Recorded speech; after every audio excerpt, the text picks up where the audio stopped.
Hello and welcome everyone. My name is Danica Lani. I am the King Coach, aka Mother of Drag Kings, aka Daddy Joy, aka Dario DeBello. And I am here today on the podcast and welcoming my very special guest, Kaizer. Woohoo!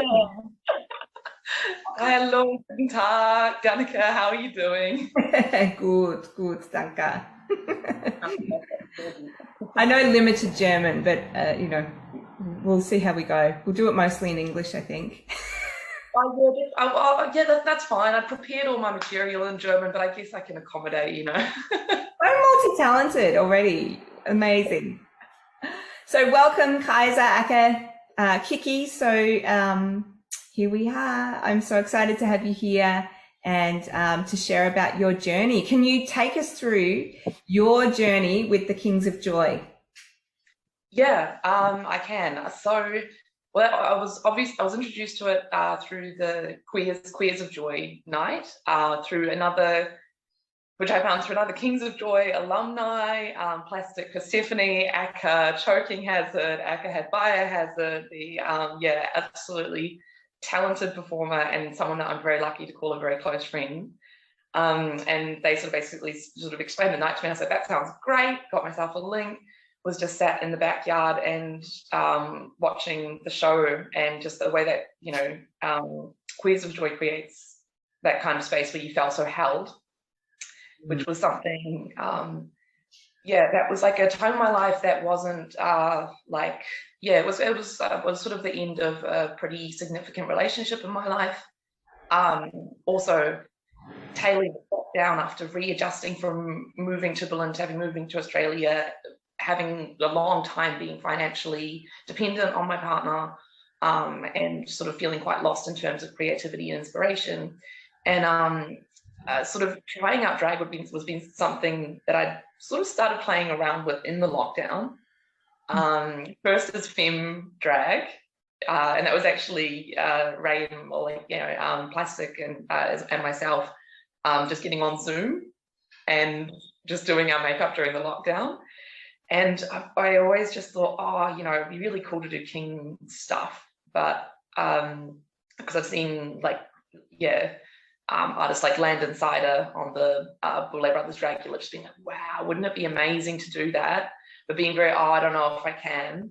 And then just watching the Kings of Joy come out and then seeing things, just like, if you want to do this, just sign up. And I went, I really want to. I don't know if I should. Oh, maybe. And I signed myself on, and that was that kind of, it was a little bit of trepidation, but it just sort of, as soon as I'd filled it out and sent it off, I just knew, okay, we're doing this. And when I got the email invitation, I was over the moon. It was also very special because I really did have Ray in my corner supporting me the whole time as well, and also just saying, you can do it, because I needed that at the very beginning. I was really, even though I'm quite sort of charismatic and as a person, I was at a very wobbly time in my life and feeling second guessing a lot. So yeah, I think that's understandable when we have a big life change, to feel that wobbliness. So what difference did that make to be in a group, a drag king group? Oh, it was so good. Even the first meeting and sort of saying hi and seeing everyone's beautiful faces, getting to know a little bit more about these people, and it was, funnily enough, I think that's a little bit of the magic of the Kings of Joy, because every group is different. And one of the themes that came through, I think, when people were sort of talking about in our group what they were sort of looking for, I think that new friendships was something that came through quite strongly as a theme. And also this trying something new creatively and maybe feeling a little bit out of our comfort zones, And once I heard that coming back from everyone, I thought, this is the right place and the right time, and this is it, Yeah. And yeah, the transformation over the 6 weeks, it really went above and beyond my expectations. I'd already heard such good things, and I just yeah, I couldn't kind of believe. I was like, this is actually happening to me. I can't believe it. This is just excellent. So some very beautiful friendships, but also, well, yeah, this is sort of my number one creative pursuit at the moment, and it's something that I'm so passionate about it. I absolutely love it, and it's opened up, so many new friendships, but also just this whole range of creativity that I really wasn't expecting. Yeah. Amazing. And so how did you, can you share with us how you came across Kaizer, or how did you develop, how did Kaizer arise as your drag king persona? Yeah, well, that was like sort of the homework assignment, I guess. It's so Kaiser, spelled correctly with the S, is means emperor in German, and I wanted to tie the German side of myself in there somehow because I wanted to draw on what's authentically me. Also, the K corresponding with my, non-drag name. Yeah, good. And well, funnily enough, as I was just writing down some different ideas and sort of let the notepad sit, and then I came back and looked at the notepad. And thought, oh, Kaizer, if you change the S to a Z, that's actually really good letters. Like I got really into like painting and spray painting while I was living in Berlin, so I knew a lot of people that were into graph and stuff like that. And while I sort of focused more on characters, a lot of my friends were doing letters, and I was just like, those are excellent. If this was a tag, that would be excellent. So that just solidified it for me, I guess. I was like, yep, good name, good letters. Yeah, okay, Kaizer. And then it just felt really natural, like. Yeah. Love that. That's like a measure, everybody. You can use a measure of, does your drag king name, would it look good as a tag? Yeah. Right? Great. Love that. Yeah. Okay, so you got the name. So the name kind of came first, and then was that how it worked? And then the imagery and the persona came through? How did that work for you? Yeah. Actually, it's funny because I'm a very visual thinker, and so part of it was I could just picture those letters, right, and I could picture them in this kind of like really 80s metal Judas Priesty kind of font or something, and then that, I tried out a few different things, and I really enjoyed, like, you can be fluid, you can change, your character doesn't need to be one specific thing. So I'd started off sort of going a bit more in a rockabilly direction, with a quiff and maybe a suit, and that I was like, I like it, but I felt the most at home once I was in my spandex with all my chains and all my spikes and things, and with the hair ups, that it just, I guess, it organically kind of came from there. What felt the most close to me as a person, and the sort of like the rock and rolly kind of character, I like that one a lot. Obviously, but as well, like I enjoy that you can play with different ones. So I've got sort of the cowboy character as well. I'm interested to show, like, at some point, to show off the more rockabilly sort of Elvis-y side as well. But yeah, that's the wonderful thing with drag. You can make it whatever that you want. Like, you really can. Amazing. And Kaizer, you've been someone who has like just gone from Kings of Joy first group performance. Was that the first time you'd been a drag king on stage, but was that also the first time you performed on stage, or what's your background? Basically, both. I was really nervous because I didn't think of myself as a dancer. Like, I'm like, I can boogie femme on the dance floor maybe, but I was very nervous about that. So also props to you, because you created a routine that everyone in our group was capable of, with all the various different levels, and I felt so, even though I was nervous, I felt like supported the whole time too. So that was a really big thing to overcome. I think the only time apart from that that I'd ever been on a stage was when I spontaneously got up at a jazz night and performed a song. But that, like, because I sing as well, although I used to a bit more. But yes, that was really the first time on stage in front of an audience that was there to see, or like they were there to see everyone. But and as a king, it was just mind-boggling, blowing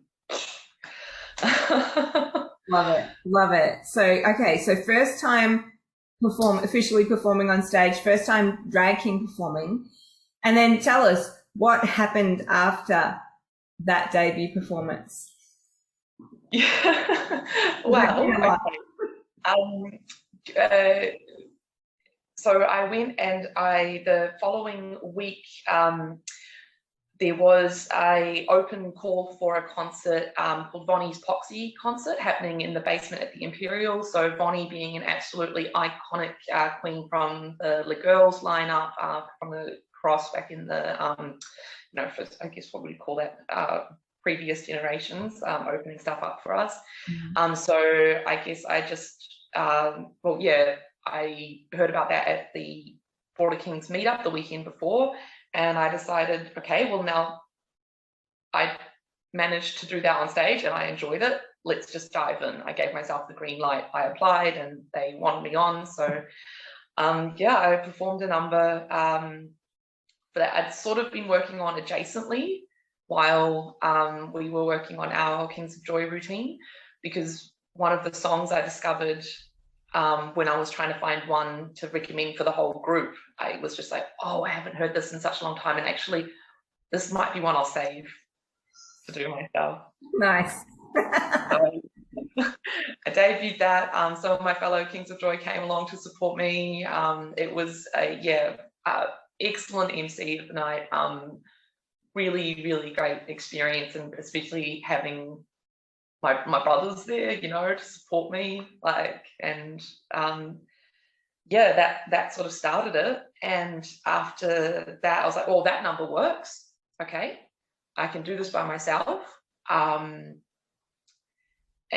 from then after that, I sort of thought, well, Choking Hazard, aka Plastic Persephone, aka Biohazard, aka my lovely friend Ray, was performing at an event called Wildside, which is the Newcastle Fringe, and I'd been to see that a few months previously. And the theme of the night is sort of, various different acts, kind of cabaret, but a very sort of 80s overall feel to it. And I thought, well, Kaiser is pretty 80s. It's pretty, I think this could work. And I just reached out and messaged the producer and just said, hey, for anything in the future, by the way, I'd be really interested to do this night. And they just basically said, well, we've got an opening. Do you want to do it this weekend? And immediately just went, yep, okay, well, I know another king. If you want more, if you want more kings for your night, he's also got some pretty, sort of 80s inspired numbers, and that was J-Star, and we just all jumped on and just went for it. And from there, it's just been sort of, just this rolling momentum of just reaching out and keeping that ball rolling, and then having opportunities open up through either, things like being recommended by friends like J-Star as well. We sort of pay it back, and everyone is, plugging each other and supporting each other too. So amazing. Wow, so good. Will you tell us a bit more about your artistic process now that you're doing these solo gigs? Like, what's some of your artistic process and creative process with your music and how you come up with a routine? So I watch a lot, first of all. I go with the people my friends, the people in the board community that I just like what's happening there. I find a lot of inspiration at just going to shows. You can just draw so much energy from people who are performing on stage. I think that what I really enjoy is I get really into my lip syncing. I love the expression. I love conveying. So absolutely. I've got a playlist on my Spotify that's just called Kaizer, where when I hear something and I go, ooh, it gets added to it. So there's a rotation. I'll listen to it sometimes, and so far it'll just be a song that just gives me an itch where I go, oh, first of all, I love this. And second of all, I think I could do this and I want to share this with other people. That every song that I've created a routine for, I genuinely, absolutely love. and whatever that little seed is that creates the routine, I guess, around it. A lot of it comes just from an excitement of wanting to share that music with people and share that love that I've got and the excitement that I've got and how it makes me feel, and just bring that out to people. No, you're so gorgeous. It just makes me tear up. You've got such a beautiful heart, Kaizer. It's tiny and black, but dankeschön. Well, it's working. It's working. It's working. Amazing. Wow. And what about the gender journey aspect, gender, sexuality, like community? What about that aspect that you'd like to share with us? Yeah. So, well, it's kind of funny. Sort of gender for me, just in my day-to-day life, like my whole life, I always felt very fluid. I really enjoy playing around with gender and aesthetic. I really some days I'll be running around looking incredibly femme, with my hair down, and a lot of the time that's the other thing as well, running up to people that I've seen when I've been in drag and be like, hello again, and they're like, hello, and I'm like, Kaizer.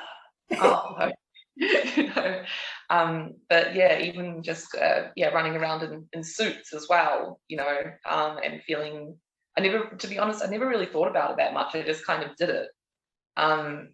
My understanding of gender, I've just never really questioned so much, to be honest, which I guess is that's privilege in a lot of ways. I've just sort of done my own thing and haven't had too many negative experiences with gender non-conforming aesthetic, I suppose.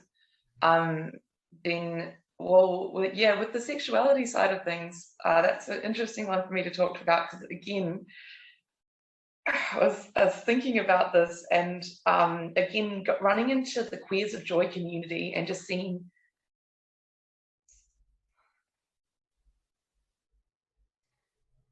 so many different expressions of just who people are, not even just their sexuality, but just being in this really open and supporting space, made me reflect a little bit more about my sort of approaches and understanding of my gender and sexuality as well. Really opened that space up. I hadn't really let myself do that before, because, okay, get this. So this is a kid who's born in the 90s, so we're very progressive. The internet is around, but I've managed to miss it somehow. I've gone around my whole life just being sort of attracted to just whoever, right? Men, women, everything in between. But thinking, well, I don't really feel entirely straight, but I also don't feel like a bisexual. This doesn't, and that's like the only word that I had kind of come across. And I sort of thought, oh, well, I don't really identify as that, so maybe I'll go with what's probably, I have the privilege of being like, I can present as straight and I can be straight, and I think that maybe I'll be taking away from something if I explored my whole self. And it seems, it's kind of silly to when I think about it like that. It's just like, as if I need a label to just be myself, but just being in that Queers of Joy space and being like, hey, anything goes, and just you being you.